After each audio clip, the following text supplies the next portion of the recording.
Welcome to this video, which is part of the first online Tilted Conference 2023 towards intersectionality in language teacher education first steps. This was a conference held online on the 17th of November 2023. Tilted is a research group based at Moray House School of Education and Sport, University of Edinburgh. It sits within the Language, Interculturality and Literacy's thematic hub. The aim of this first online conference was twofold. One, to learn from researchers based in Scotland who have carried out work in the area of intersectionality, and two, to discuss the ways in which such work can help embed an intersectionality perspective in the area and practice of language teacher education. The conference featured 4 speakers. In this video, you will watch the presentation delivered by Dr.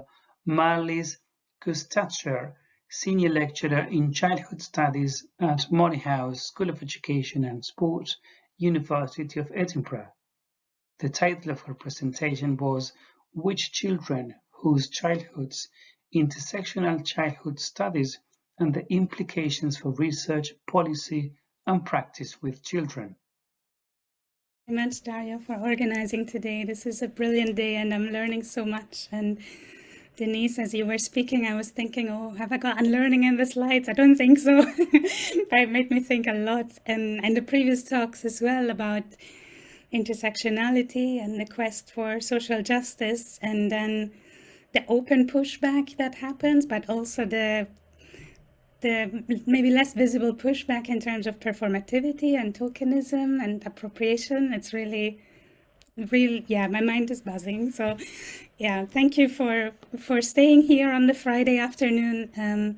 I'm going to talk about how I've used intersectionality in my work. And yeah, I've titled my talk, "Which Children and Whose Childhoods?" I'm talking about my own field, which is childhood studies, and how I've used intersectionality here. So I want to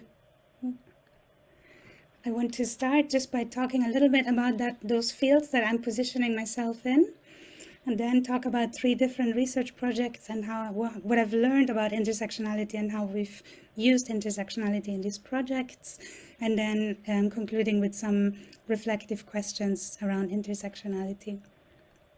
So yeah, I would say I'm a childhood studies researcher, and I don't know if there's any childhood studies people here. It's an interdisciplinary field of study comprised by sociologists, human geographers, anthropologists, historians, and others with an interest in childhood. And there's a few mantras that almost bind the field together.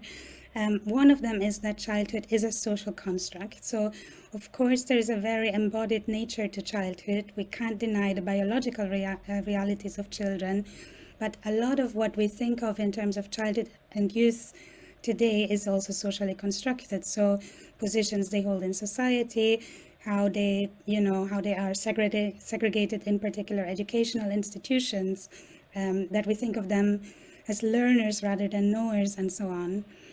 Another mantra of the field is its focus on heterogeneity and on power, particularly with a focus on age.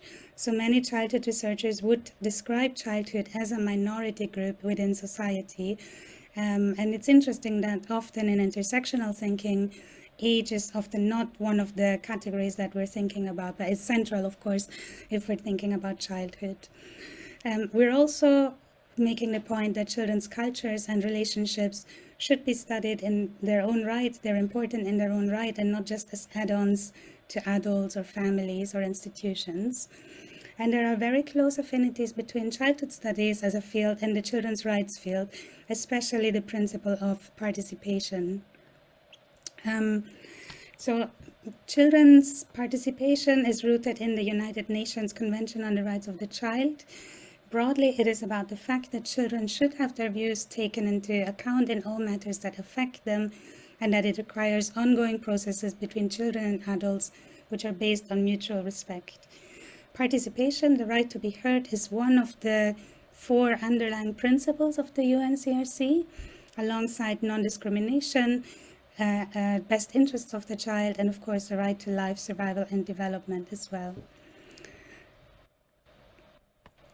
For us as researchers, as teachers, practitioners, or policymakers, thinking about children's rights means that we have to recognize children's ability and entitlement to take part in research or practices, that we have to adapt our methods and practices to enable this participation.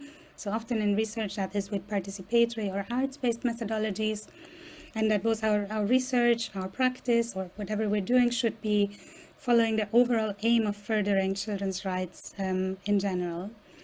And I think we have a moral and ethical obligation to promote children's participation. There is also economic and financial and consumer arguments and all kinds of arguments, but there is also a legal argument, especially for those in Scotland. Scotland is actually quite world-leading in the fact that it's going to incorporate the UNCRC into domestic law. So there are obligations coming for teachers, for local authorities, to make sure that children's rights are made real and are reported on as well.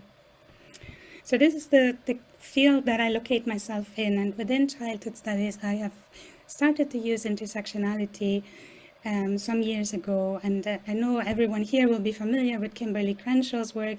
She's often credited as coining the term. She's a legal scholar, so again there's the intersection with the legal field, and she pointed out the fact that Black women's experience has not been accounted for properly in the legal frameworks that were in place. And of course, Crenshaw is not the only person who has pointed out these things. So these are some groups and individuals from Hill, Collins and Bilge, 2016. Sojourner Truth is often cited as one of the first women to speak about intersectionality, Combahee River Collective and others.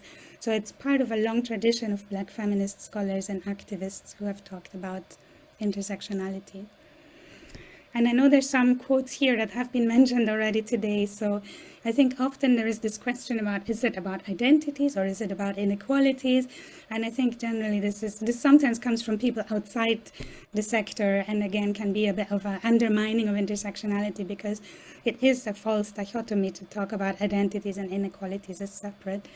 It's about who we are. It's about how things work rather than who we are. It's about how those identity categories intersect and the outcomes of those in terms of power. And so in intersectional studies, debates will circulate less around the categories and identities, but more about the power dynamics or the particular dynamics in the context of those categories. So these are the 3 projects that I want to talk about today.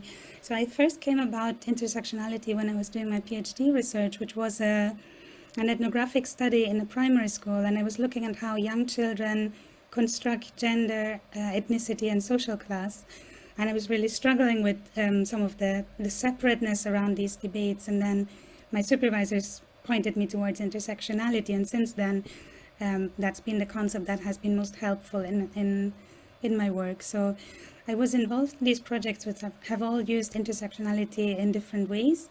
And I just want to acknowledge Christina Konstantoni, who's a colleague of mine here at Moray House, who I've been working alongside on some of these projects, and Professor Akugo Emejulu, who was also part of on some of these, and has been a mentor helping me to critically understand a lot of the current debates within intersectionality.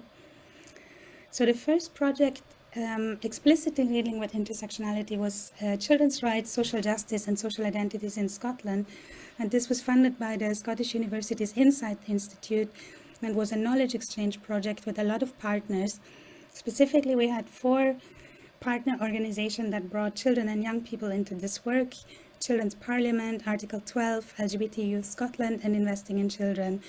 And through these organizations, we have worked with a few groups of children and young people to discuss the concept of intersectionality and what it meant for them.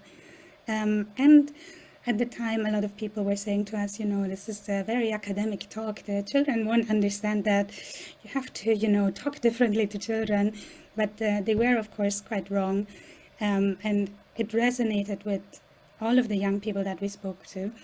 And in fact, they came up with their own definition of intersectionality, and they described it as it's being used to describe how people are treated because of their sexuality, age, race, disability, class, and how they connect and stop people from doing the things that they want to do in life. And because of the different organizations we worked with, the young people pointed out quite a lot of specific intersections that were shaping their own lives, from being in care to being LGBT youth ambassadors, and experiencing racism in school, amongst other things. So after we had that seminar series, some of the young people said, okay, now we've shared with you our experiences, and what's going to happen next? So what can we do about this? So we managed to continue to work with some of these young people through a different project called Creating Transformative Partnerships. And with that project, this was an action research project, we aimed to explore young people's views and experiences of intersectional discrimination in schools, and thinking of ways of tackling discriminatory practices, and to look at the processes by which meaningful and transformative partnerships could be established to make change in the young people's lives.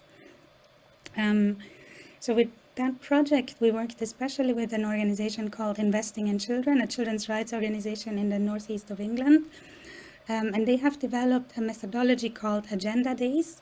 So Agenda Days is basically like an adult-free focus group. So the adults help to organize them, but then young people, so a group of young people that were our co-researchers, facilitate those spaces completely without adults. And they record them, and they then feedback, and together we analyzed the data and wrote it up and presented it. So the key finding that came out of these, and those were based on Agenda Days in the north of England and in Scotland as well, was that the young people highlighted very strongly a lack of listening in schools. They felt that schools heavily discriminated against children from minoritized and less well-off backgrounds. They used very rigid rules and punishments to deprive pupils of their right to education. The educational system relied very heavily on notions of ideal pupils, which are gendered, classed, and raced, and those were shaped by persistent attitudes and practices that marginalized the young people that did not fit into these discourses.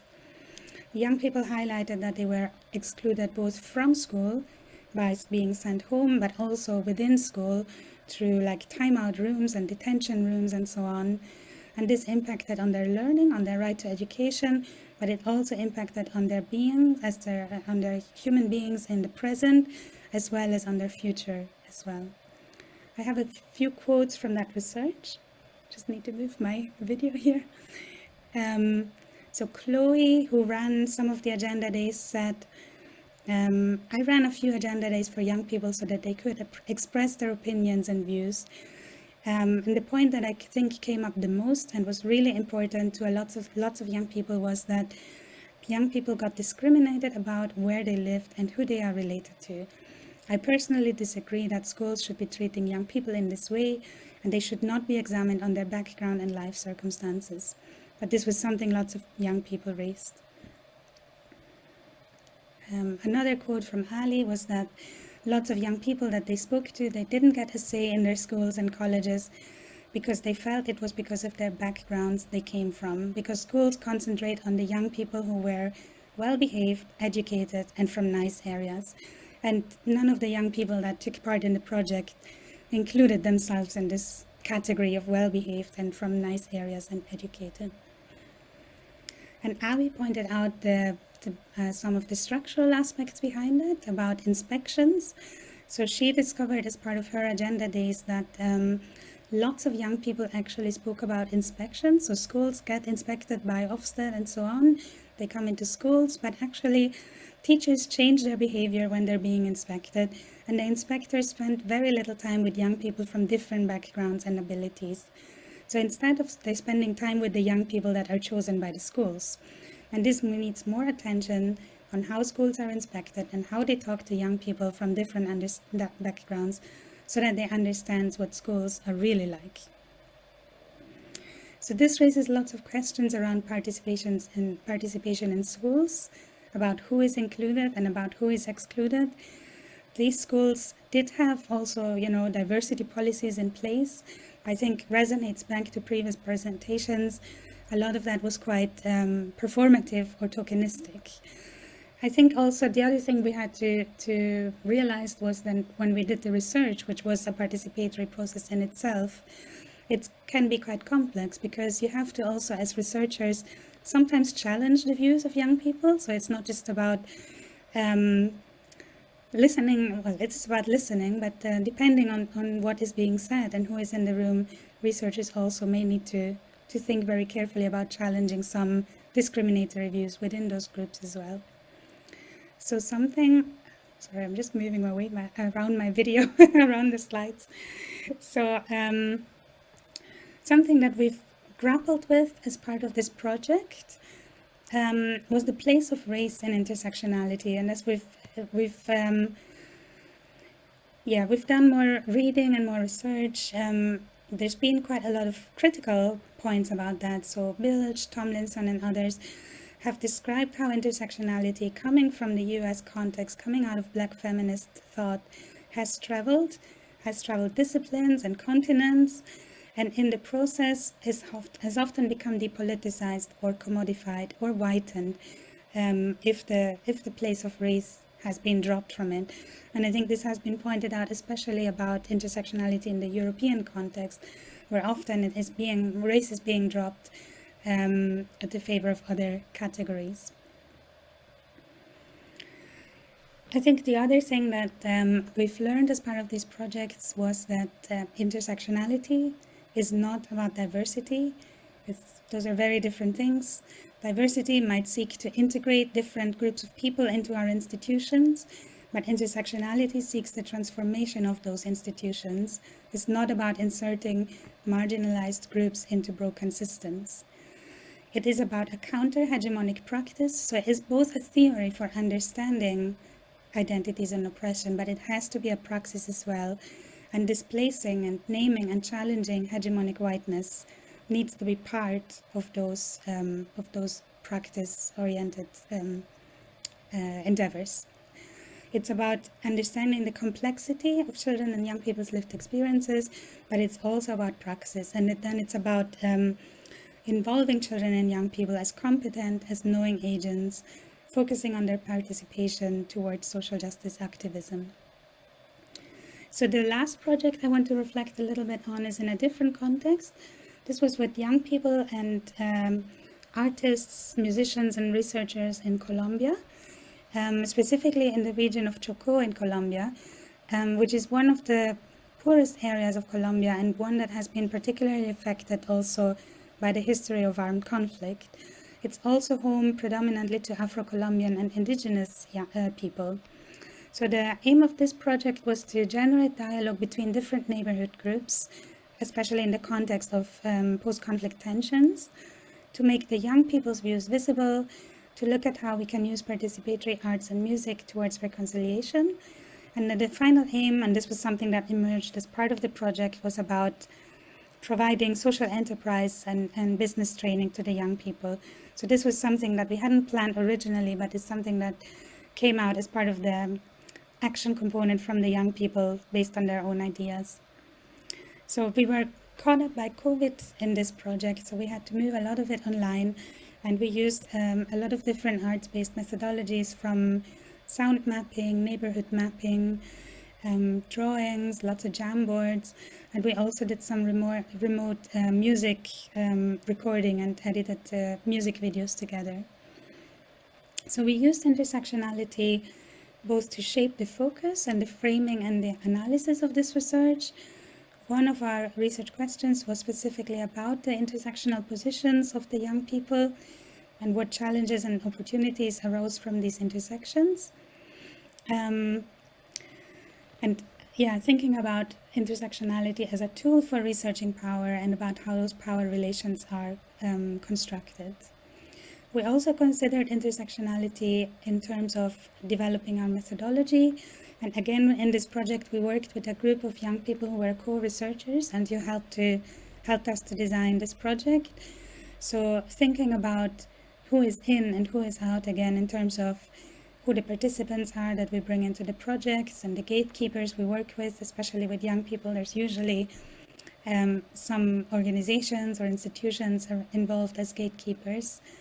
Working online created some additional considerations in terms of who was included and excluded. And something that the young people told us was that participatory arts-based research really helped to create a space that felt more inclusive to different groups of young people. The project was funded by GCRF funding, which is basically, it's discontinued now in its previous form. It came out of basically the UK government's developmental aid budget, and it came with a lot of conceptual baggage attached to this kind of funding, kind of developmental funding. So with assumptions around who owns knowledge, who learns, who teaches, and so on. So we had to address these power relations, so intersectional power relations, both within our team, within the adult team, within the young people's team, and then across those two intergenerational groups. Thinking about the politics in terms of, who the work is for and what our outputs and outcomes should be. Thinking about representation as well, and especially this GCRF funding lends itself really well to damage narratives because it wants to show the impact of UK experts on the world. So it's really critical to be mindful of that and question it and challenge it. And just to critically interrogate knowledge claims throughout about who gains and who loses and what is always the other view that might not be obvious to us as researchers. Intersectionality is also key to consider in ethics. And there's a really good paper by Ashley Christopherson, and she raises lots of ethical questions around intersectionality. For example, why am I researching this? What is my relationship to the topic? What are my politics and other politics around this topic? Do I have the right to research this, and what gives me the right? Am I doing justice to the theorists whose work I am using? And will my participants be made aware of my social position and my relationship to the topic when they consent to participate? And is it then informed consent?